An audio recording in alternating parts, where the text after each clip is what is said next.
I'm being joined right now by Academy Award-winning composer Hildur Guðnadóttir. Hildur, how are you today? I'm very good, thank you. How are you? I'm great. It's so lovely to see you again. I remember seeing you when you were in New York for TAR during New York Film Festival, and I saw you at Critics' Choice for Women Talking. You and Sarah were there together. I just love seeing lately just this new wave in your career. You're getting so many project offers, and in this particular instance, you get Kenneth Branagh, who calls you on the phone and says, "I want you to come be a part of this project with me." What was it like coming on board and initially meeting Kenneth? Oh, it was so wonderful. I'm such a big fan of his, it was just such an honor to get invited to do this film with him because he's just such a brilliant and versatile actor and director, I think, and I really love how unafraid he is to dive into so different things. It feels like nothing is above or beneath him. He's as happy to tackle like the big Shakespeare mountains as he is at tackling the volunteer TV movies, which which are more you know more for the common the common Right. audience, let's say. And I just love that about him. I think he's such a wonderful person, such an open and generous and just lovely human being. And as a director, he's fantastic to work with because he has such a he's so good at his craft. He has Hmm. such clear ideas about what it is that he's doing and what he wants to achieve, and like how he envisions his project. There's such clarity in the way that he is able to express that, but at the same time he's very open and generous in the way that he invites you in, and so he has these general ideas, and then he says, like, and over to you. Here, you take this information and do what you want with it. And That's lovely.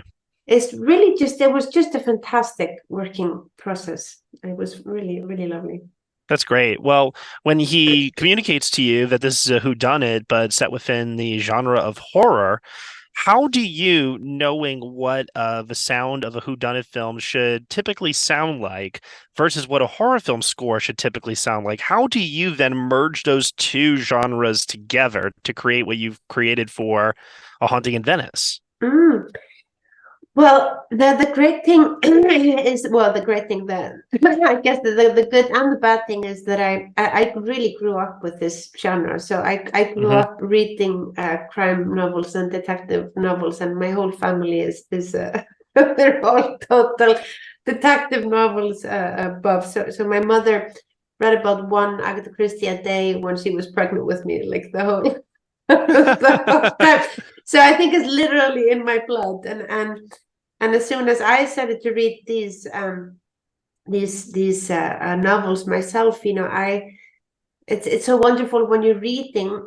You really get to set the pace and the scenario and the whole surrounding yourself, and so I have very strong ideas about what I think a whodunit should Yeah. sound like. And to me, I'm very conventional in that sense. Like I don't think you should be tampering with this genre at all. I think you should just let it be Right. what it You're creating that sense of tension, is. unease, mystery, foreboding. It does Yeah. play well into the horror genre. Is there like a particular standout track that you composed here that you would want to draw listeners' ears to say, you know what, this is a track that I'm particularly proud of from this score? Yes, absolutely. My favorite piece of music is really in the big reveal. Hmm. It's a track that's going to be called Confession on the release, and for me that's really I really loved writing that track, and it's a long track. It's like a 9 minute or 8 9 minute violin suite, really. So it's a solo violin and chamber orchestra, and it's like this long drawn out atonal piece that I really enjoyed working on. And the beautiful thing is that it pretty much is exactly as I wrote it originally, because I wrote this music before they started editing. So it's really like a standalone piece of music that we then, whereas as many of the pieces that I wrote for the film were I wrote before they started editing, just with his guidelines in mind. And this is the piece that really got to stay in its full form throughout the whole scene, pretty much. And so that we only added one bar to the edit. So pretty much it's exactly as I wrote it. And it's just, it was really fun to get to work in that way, to get to write this piece that's really just a piece of music, and it sits exactly in the, you know, as it is in the film. And to me, this is kind of what I want this genre to sound like. Sure, sure. Is that like a typical process of yours that you prefer, writing the music before you see footage? Or I mean, like I remember hearing this, that you did this on Joker, which you won the Oscar for as well. Yeah. So is this just a way that you typically like to work? Yes, this is definitely my preferred way of working, because I think in this way, excuse me, I think in this way, the music and the film can grow together, you know. So in this way, you know, both can influence each other, rather than if you have a finished edit that already has all the pacing and the tempo settings, and most likely will have like a temp score that's a mix of all kinds of different music, you know, that you then have to try to replace, you know.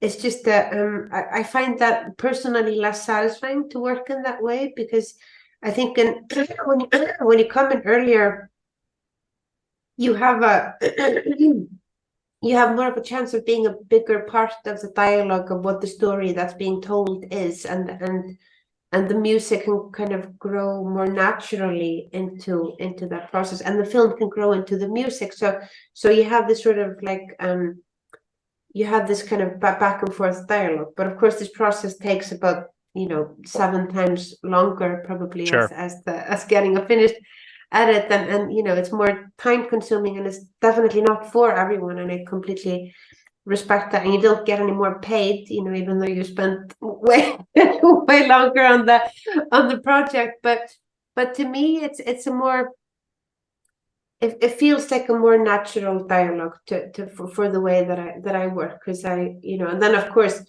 you know, in this ping pong process, there will also be scenes that you know, I'm working directly to picture, and there will also be moments where it's like high pressure, and you all of a sudden have to finish like this amount of music and you know, a very short time because of a new cut and all of this. but but to me, the preparation is starting from the same point, then it kind of just unfolds more naturally. Well, Hildur, thank you so much for your time here today. I really, really appreciate it. And I'm sure everyone is going to be looking forward to hearing not just your score from this, but Joker 2 and beyond. So thank you very much once again. You're a wonderful talent. Thank you. Thank you. Take care. Perfect. Well, I am speaking with James, the CEO of the Agatha Christie Estate and the great grandson of Agatha Christie, executive producer for Haunting in Venice. James, I got to ask, first and foremost, Kenneth Branagh now adapting 3 of Agatha Christie's works here, most recently with A Haunting in Venice. Just what has that creative journey been like for you, the collaboration, and when you look back on just the lasting legacy and seeing how that legacy of Agatha's is being carried over into this modern generation? Like just what are your thoughts and feelings upon that? Well, it's an extraordinary thing to work with something like my great grandmother's body of work.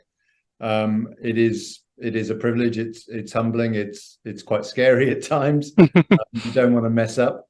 But you know, it's people like Ken Branagh who bring it alive and make it all happen and make it work. And it is, I guess, a testimony to my great grandmother's talent that people of the talent of Ken Branagh want to work on her work. Yeah. Time, you know, what are we, 50 years almost after her death? But it's a very extraordinary heritage to have. But it is immense fun and a real joy. Yeah, especially like when you set the benchmark the way that she has within this genre. I mean, even other whodunits that I've seen over recent years have alluded to her works of being a great inspiration upon them as well. So, like her legacy is just everlasting and has gone far beyond just these three individual films. So that's pretty incredible, I would say. Going beyond that, though. I do want to know, like, what does the future ultimately look like? Is Kenneth Branagh going to continue to keep doing these adaptations the same way that James Cameron's going to keep doing Avatar movies? Like, what's the game plan? I'm a great believer in baby steps. So you Hmm. take one step at a time. And the first thing is that people like and enjoy this movie. In fact, that people go and see this movie. Right. If they do that, I hope there will be more movies. If Ken wants to make them and 20th Century want to make them, I think we want to make them. So yeah, we'll see. But let's hope that this one is a success first, and then we'll get the privilege of making another one. Of course. Now, how did this all start? Was it like an easy yes for you when it's Kenneth Branagh who's asking for permission, or was there a feeling out process? Or like, how did this all come to be? At which point are we on? Are we on from the very beginning or from the Haunting in Venice beginning? I would say, let's say from the very beginning, and how has that evolved? So, I mean, the first conversation, you know, right at the very beginning, which I think might have been back in something like 2010, was Simon Kinberg met with my father and you know, discussed making another series of movies. Yeah. That then took whatever it was, 7 years to turn into Murder on the Orient Express. Right. During which time, you know, Ken came on board, and I guess during which time I took over from my father. So I think, you know, the lesson from that is films take a long time, but quite often are worth it. You know, Ken, I think first was brought on board, came on board as a director, and then it was a little later that he suggested that he may want to play Poirot. Hmm. And, you know, since I guess you say the rest is history. Yeah. You know, I think it is a privilege that it's an immense, whatever you want to call it, that Ken wants to make these movies. Ken, I imagine, has an awful lot of offers. The fact that he wanted to make these movies, the fact that he still enjoys making these movies is, I Yeah. have to say, a great testimony to my great grandmother's stories.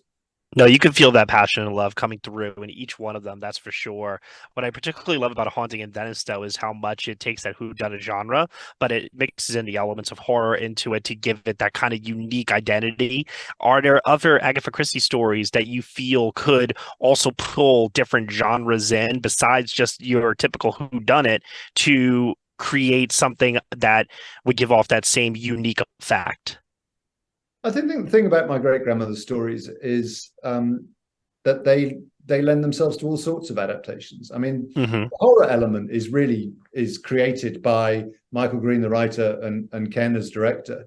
It isn't necessarily inherent in the story. Hallowe'en Party, as in itself, is not really a horror story.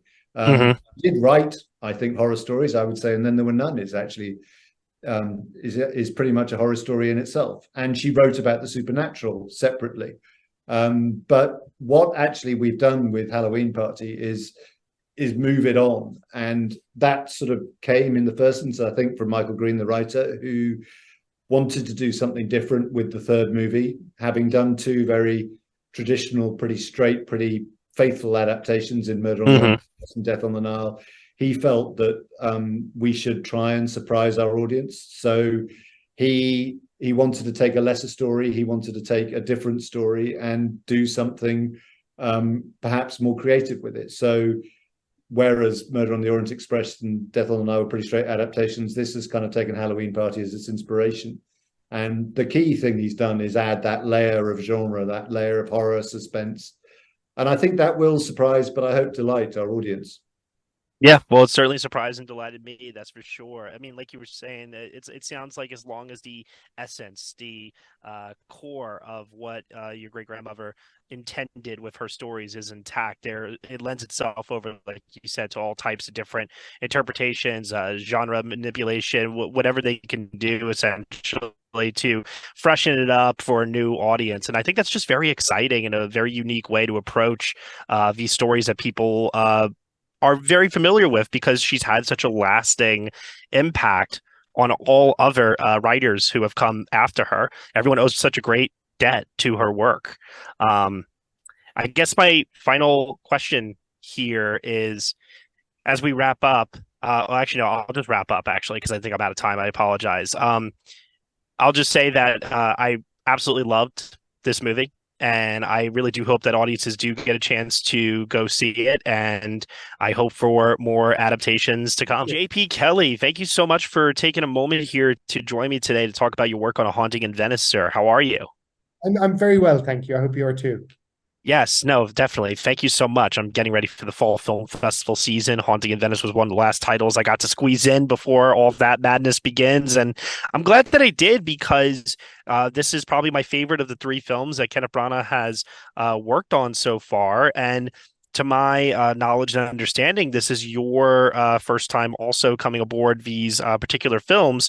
How did you and Kenneth initially link up, meet each other, and start discussing you coming on board Haunting in Venice? Yeah, well, from my first meeting with him to me starting was a matter of days, So, Wow. how he got to me, I'm not quite sure. I mean, generally people find me by having seen my body of work that I've worked on Yes. before, and liking it. A little bit of that, and then also people saying, "Oh, you're going to get on," because it's a very intense relationship between everyone on a film. So you have to make sure that people are going to gel, and you can kind of work that out pretty quickly. So we hit it off, and within days I was working on it. I think we realized really quickly that it was unlikely we were going to get to film this in Venice, because of the complications of the script. So we wanted to get to Venice really fast to realize and work out whether we were going to have to do it on stage, and we decided that was the case. So then I had to get back to London and get a massive team in place very, very quickly to be able to. But I got to ask you though, you got exterior shots of boats on waters, and I see buildings that clearly look like Venice. So was that shot in Venice or somewhere else? we shot for 1 week in Venice at the very end of the shoot. So, okay. so all of the beginning of the film and all of the end of the film is all shot in Venice. So where Poirot lives and where he walks through the streets and goes through a market and all of that, we shot that on location in the way that you would traditionally shoot on location. And but then from the time he arrives at the Palazzo, so we built the exterior of the Palazzo where their boats gondolas could pull up, and then they could enter into the cabana of the inside arrivals area of a palazzo. We built all that in pine wood. Then we also then built all the other floors of the palazzo and the piano mobile and so on, and the bedroom floors and where the seance happens, and then we also built a very large exterior set at a scale model of 1/3 scale, which was probably 2 tennis court size of the exteriors, so that we could have waves crashing against the building and shutters slamming against the windows and rain banging against the building, and that was built as a big exterior set. So it was a mixture of the two, but certainly in terms of the palazzo, that was all studio based. That's incredible. I mean, the way that production designers are able to blend both stage and exteriors and on location, it just like boggles my mind of how seamless that can come across sometimes where you don't even know the difference. So it's a credit to you and your team that you guys are able to create that kind of seamless experience for all of us. I do want to ask, what went into creating the garden that is featured in this movie? Can you tell me a little bit about that? Yeah, I mean, there is a kind of precedence for that. I mean, obviously, my starting point with any fiction is to find the historical reference points for it. So, finding out exactly how these palazzos were built, when they were built, how the layers of history, it lays on top of each other's and so on is the key to the storytelling. Obviously, this didn't take much imagination to work out that actually Venice is a really good reimagined location for this storytelling. Yes. These palazzos are extraordinary. They have layer and layer of history. We imagined ours was maybe built on an old monastery or something to give us another feather in our cap to play with, where we could have cloisters and secret corridors and stuff to go around the back. But essentially we tried to base it on a real palazzo. So the structure of a large piano nobile and a seconde floor above it, and the Cavanna basement is pretty much the layout of every palazzo. And the gardens on the roof, again, gardens are such a premium in Venice that again, that is quite true to what you would find in Venice. We never saw anything vaguely like what I designed, because I kind of wanted the idea of it having almost like a mausoleum type kind of quality to it, but the principle of a garden off a kind of a loggia side to a top floor of a palazzo was kind of based on a reality, but not any particular example. That was really where the storytelling had to come first, really, because of the way the characters move around and these different spaces.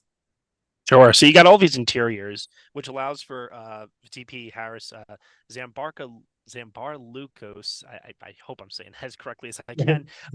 Great degree of control over the lighting of those interiors as a result of which. But this is a very dark movie. There's a lot of shadows.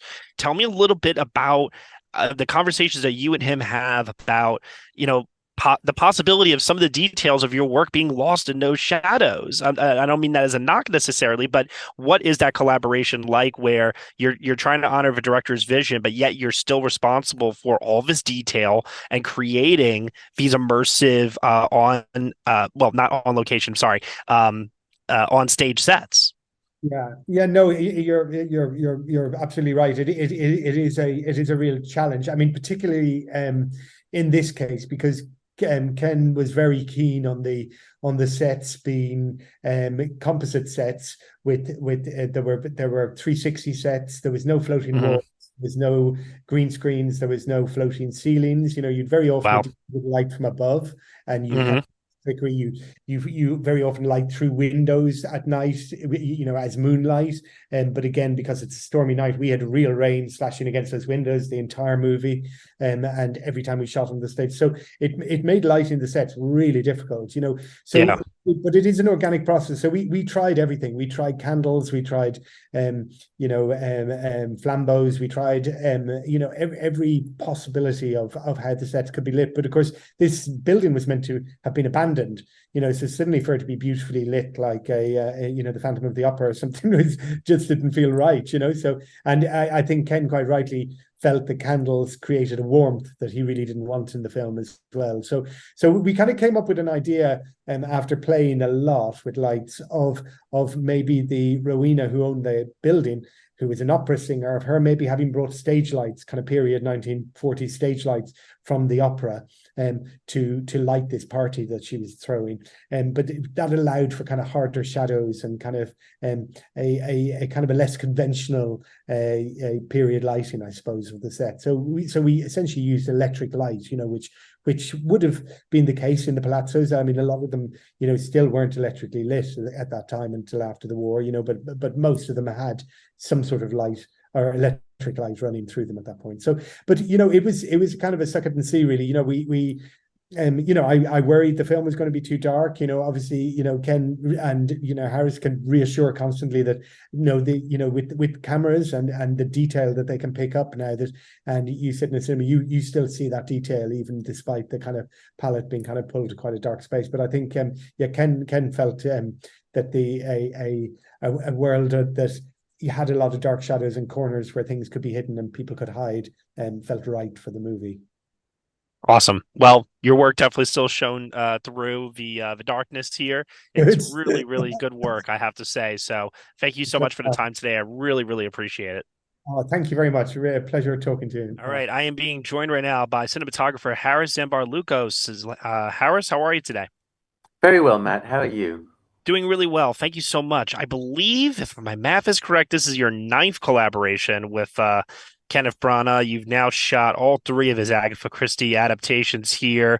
And I got to ask, first and foremost, I know that people can infer, and just based on the trailer or when they see the movie, they'll be able to put it in their own words what makes A Haunting in Venice different than the previous two. But I want to hear in your words, what direction were you guys going for to visually make A Haunting in Venice distinct from the previous two Agatha Christie adaptations?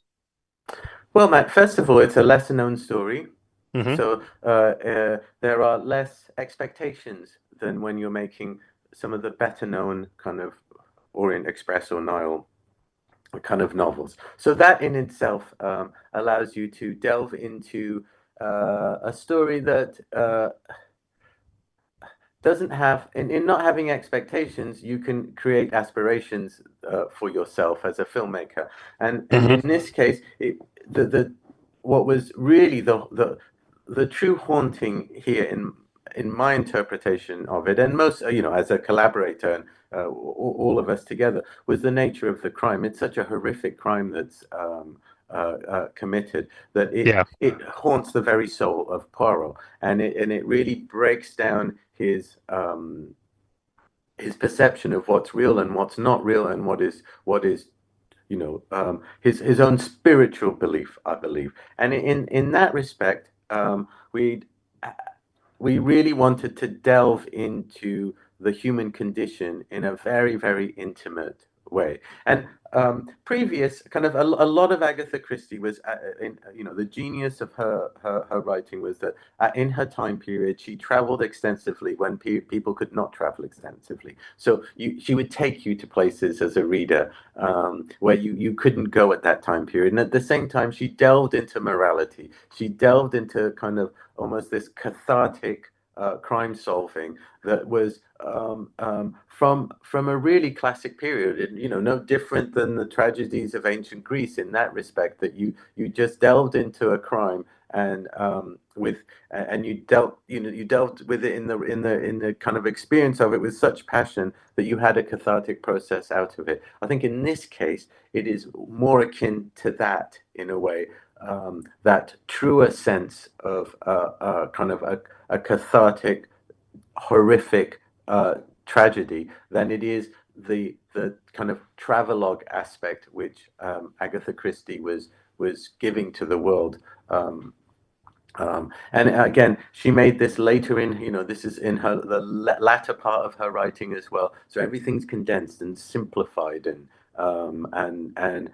more true to the human condition. And I think those were our interpretations in a way, and those were our decisions in the filmmaking. Yeah, absolutely. Can you talk to me a little bit on the tech side of things, the equipment that you use to shoot this on, camera, lenses, that sort of thing?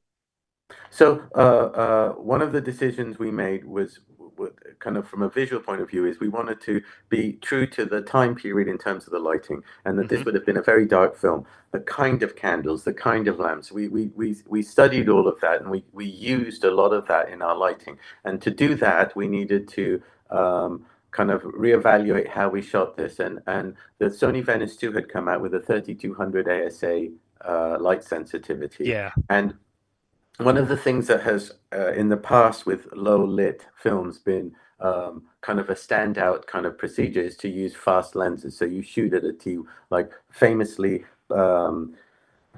Kubrick used those T.9.1 lenses, and the depth of field is so narrow, barely people move, or even in modern interpretations, in modern digital films at 800 ASA, you're dealing with one eye in focus, one out.